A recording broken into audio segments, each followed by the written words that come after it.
जिले की शांति व्यवस्था को भंग करने का एक कुत्सित प्रयास किया था। उन्होंने कानून और शांति व्यवस्था के साथ खिलवाड़ करने की कोशिश किया था, जिसको पुलिस प्रशासन के अलर्टनेस की वजह से 1 से 1.5 घंटे के भीतर पूरी तरह से विफल कर दिया गया। कल भी जुमे की जो नमाज थी बहुत ही शांतिपूर्वक कुशलता के साथ संपन्न हुई।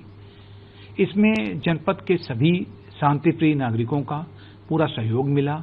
जनपद में शांति व्यवस्था बनाए रखना सिर्फ पुलिस और प्रशासन का ही नहीं, वरन एक एक जनपद वासियों की ये ड्यूटी है, ये उनका भी फर्ज है। लॉ एंड ऑर्डर की जो स्थिति है पूरी तरह से नियंत्रण में है। कल जो शुक्रवार बीता है उससे पिछला जो शुक्रवार था उसमें जुमे की नमाज के बाद कुछ उपद्रवियों ने, बलवाइयों ने, दंगाइयों ने, उन लोगों ने जिले की शांति व्यवस्था को भंग करने का एक कुत्सित प्रयास किया था। उन्होंने कानून और शांति व्यवस्था के साथ खिलवाड़ करने की कोशिश किया था, जिसको पुलिस प्रशासन के अलर्टनेस की वजह से 1 से 1.5 घंटे के भीतर पूरी तरह से विफल कर दिया गया और वो अपने नापाक मंसूबों में कामयाब नहीं हो पाए। लेकिन उसके पश्चात से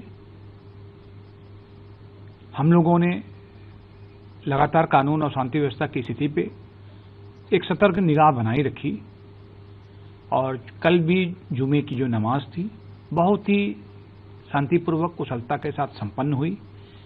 इसमें जनपद के सभी शांतिप्रिय नागरिकों का पूरा सहयोग मिला। हम लोगों ने लगातार समाज के सभी वर्गों के साथ, सभी धर्मों के लोगों के साथ एक टू वे कम्युनिकेशन बनाए रखा। लगातार संवाद कायम करते रहे, लगातार पूरे शहर में भ्रमण करते रहे और कानून और शांति व्यवस्था की स्थिति के बारे में आम जनमानस को भी अवगत कराते रहे कि जनपद में शांति व्यवस्था बनाए रखना सिर्फ पुलिस और प्रशासन का ही नहीं, वरन एक एक जनपद वासियों की ये ड्यूटी है, ये उनका भी फर्ज है। और लोगों ने कल आपने भी देखा होगा कितनी बखूबी इस फर्ज को अंजाम दिया उन्होंने। तो इस प्रकार से हम लोगों ने पूरी जो तैयारी करने के पश्चात हर कह सकते हैं जितने भी हमारे सुपर जोन थे, सेक्टर थे, स्टैटिक पॉइंट्स थे, सभी जगहों पे भारी संख्या में पुलिस बल, मजिस्ट्रेट्स की तैनाती की गई थी। ड्रोन कैमरों से भी निगरानी रखी जा रही थी, रूफटॉप ड्यूटी लगाई गई थी और सब कुछ बहुत ही अच्छी तरीके से बीता। हमारे जो मुस्लिम धर्मगुरुओं ने भी एक अपील किया था कि लोग नमाज पढ़ने के बाद चुपचाप अपने अपने घरों को चले जाएं, शांति के साथ अपने नमाज पढ़ें और उसके बाद अपने घरों की तरफ प्रस्थान कर जाएं। उसका भी बहुत एक अच्छा असर देखने को मिला है और पूरा जनपद में इस वक्त पूरी तरह से शांति का माहौल है। कुछ डेलीगेशन उनका देखिए, अभी हम लोग बहुत ही तेजी से स्थिति पूरी तरह से जैसे मैंने बताया नियंत्रण में है और सामान्य होती जा रही है। सभी स्कूल, कॉलेज खुले हुए हैं, सभी कार्यालय खुले हैं, सभी लोग अपनी अपनी जो दैनिक दिनचर्या होती है उसको लोग अंजाम दे रहे हैं। लेकिन हम लोग सतर्क एक कह सकते हैं कि संवेदनशीलता जो बढ़ी है उसके ऊपर एक सतर्क निगाह बनाए रखे हुए हैं। पूरे जनपद में 163 बीएनएसएस की धारा जो लगी हुई है, जिसमें कहा गया है कि कोई भी काम बिना परमिशन लिए नहीं होना चाहिए और उसमें जो लोग भी बाहर से अगर जनपद में आना चाहते हैं तो पहले जब वो अपनी अनुमति प्राप्त करेंगे और अनुमति मिलने के पश्चात ही हम चाहेंगे कि वो लोग जनपद में आएँ, क्योंकि वहाँ पे संवेदनशीलता के मद्देनजर ये जरूरी है कि हमें सभी का प्रोग्राम पहले से मालूम होना चाहिए, कौन आ रहा है, कौन जा रहा है। और इसी को ध्यान में रखते अभी सभी लोगों के मतलब जितने भी लोग हैं सभी लोगों के जनपद में आने पर अगर वो किसी खास वजह से आ रहे हैं तो वो अनुमति ले लें और अनुमति प्राप्त होने के बाद ही वो आएं।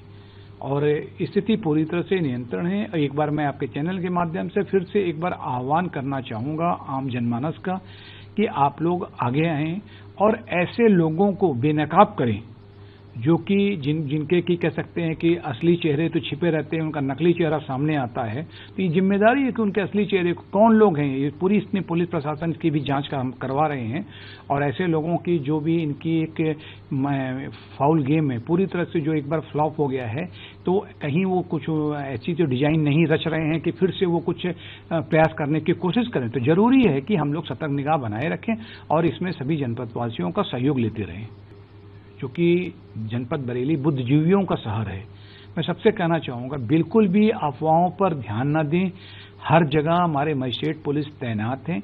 अगर किसी को लगता है कि कोई भी व्यक्ति हमारे सांप्रदायिक सौहार्द और सामाजिक समरसता के माहौल को बिगाड़ने का प्रयास कर रहा है, तो तत्काल ही उसके संबंध में हमारे कंट्रोल रूम में हमारे मजिस्ट्रेट्स को, हमारे जो थानाध्यक्ष वगैरह हैं, पुलिस के सीनियर अधिकारी हैं, उनको संज्ञान में तुरंत बात लाएं।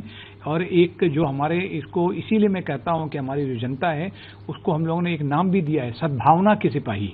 वो सद्भावना के सिपाही हैं, वो बिना किसी वर्दी के होते हुए भी एक पुलिस जो कहते हैं कम्युनिटी पुलिसिंग की जो रोल को प्ले कर रहे हैं, और निश्चित रूप से इसकी वजह से ही पूरे जनपद में शांति है। लेकिन मैं स्पष्ट करना चाहूँगा कि देखिए, ये जो दंगाई होते हैं, बलवाई होते हैं, इनकी ना कोई जाति होती है, ना कोई धर्म होता है। ये तो सिर्फ जो है सब समाज में एक वैमनस्यता फैलाकर अपनी रोटियां सेकना चाहते हैं। तो ऐसे लोगों से हमें अलर्ट रहना है। कोई कुछ भी कहे, किसी के भी बहकावे में ना आए कि वही अफवाह उड़ा रहा है, उसके अफवाहों पर बिल्कुल भी ध्यान न दें, और ऐसे लोगों को चिन्हित करने में पुलिस प्रशासन का सहयोग प्रदान करें।